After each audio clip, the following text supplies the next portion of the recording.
Adakah di US mereka menghadapi masalah yang kita hadapi sekarang? Lebih teruk. Bukan mereka negara maju. Lebih teruk. Sebab I pernah tengok lah dekat YouTube, ada kes di mana orang B40 disebabkan diorang tak boleh bayar untuk makanan, diorang masuk je, andaian macam ni lah, diorang masuk je mungkin macam kedai Maidin, diorang ambil, lepas tu diorang jalan je, tak bayar. Keluar je. Keluar je. Oh ya? Came to that stage. Dan polis di situ, kalau bab-bab $2-3 tu, diorang memang tak kisah. So diorang ambil sikit-sikit lah. Ni, lepas tu jalan keluar je. Jadi maksudnya cashier pun dia dah tahulah perangai dia macam tu, nak kejar pun tak guna lah. That's number one. Number two, dia ada identity crisis di mana laki dia boleh cakap dia perempuan. Perempuan dia boleh cakap dia laki. Faham tak Ustaz? Maksudnya? So walaupun dia dilahirkan laki, tapi dia kata dia tak selesa jadi laki.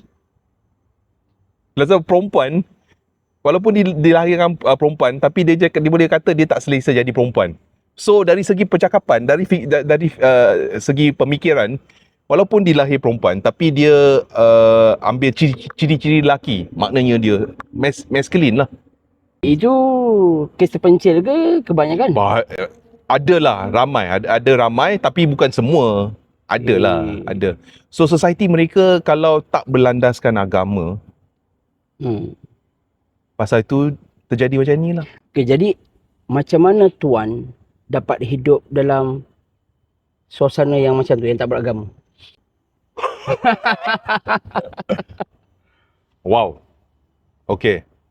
Alhamdulillah dulu saya sebab kita belajar agama dulu dekat sekolah, kita ada basic.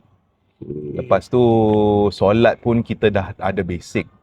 So walaupun kita zaman tu zaman lalai, zaman leka, tetapi at least kita bersandarkan atas sesuatu. Kalau negara yang tak titikkan agama, diorang tak ada sandaran.